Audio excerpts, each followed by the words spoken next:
एबे सुना रेट्रे बड़ परिवर्तन घटी। जीएसटी परठारू सुना रेट्रे बहुत मात्रा ह्रास घटी।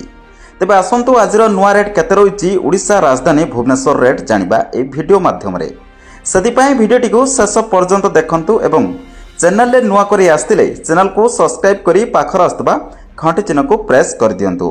तेबे नजर पकांतु आज 24 कैरेट गोल्ड रही 1 ग्राम को 11,117 टंका।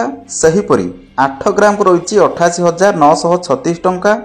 10 ग्राम को रही 1,11,170 टंका एवं 100 ग्राम को रही 11,11,700 टंका।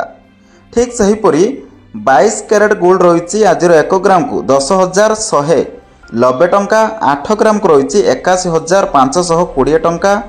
10 ग्राम को रही 1,01,900 टंका। 100 ग्राम को रही 10,19,000 टंका। तो आपण माने जानिले ओडिशार राजधानी भुवनेश्वर रेट। ठीक सेहीपरि जहाँकि रूपा रेट मध्य जहाँकि रही ग्राम पिछा 1 ग्राम पिछा रही 143 टंका एवं किलोग्राम पिछा रही 1,43,000 टंका। तो आपण माने जानिले जहाँकि ओडिशार राजधानी भुवनेश्वर रेट। तो यही भाव में डेली अपडेट पाइबापी चाहूले आपण मैंने आम चैनल को सब्सक्राइब करूँ और पाखर आसुवा घंटी चिन्ह को प्रेस कर दियंतु।